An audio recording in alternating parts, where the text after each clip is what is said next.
If I was diagnosed with IBD, IBS, Crohn's, or ulcerative colitis today, here are the top 3 things that I would start doing to make myself feel better.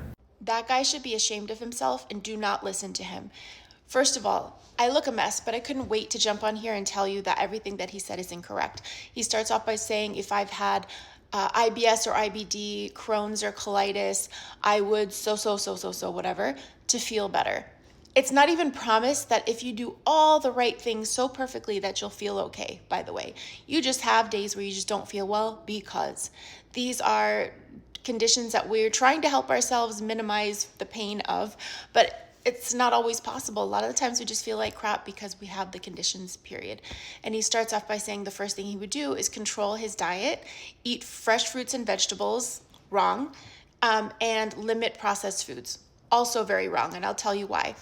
One of the first things you should know, coming from me, I have gastroparesis and I have Crohn's, and I see my doctors actively, and I have a nutritionist, is you can't eat fresh fruits or vegetables, because you can develop strictures in your body, and those strictures could start to expand and actually explode, causing you to have sepsis in your body. So no to fresh fruits and vegetables. They need to be boiled, and they need to be low in fiber in order for you to digest nicely and to keep them in your body. Sometimes even doing that work doesn't help.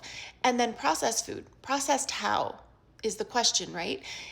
Processed food just means it goes through a process. And people with Crohn's and gastroparesis, like me, often look to processed foods like applesauce in order to get the nutrients in and stay in so we can feel okay. And it has to be low fiber so we can only eat small amounts of it. So don't listen to people like that, especially, weird people who think that they know everything on the internet or whatever. But he turned off his stitch, and this is why I had to do it this way. But be really careful of what you hear and what you're going to take, who you're going to take advice from. That's all I want to say.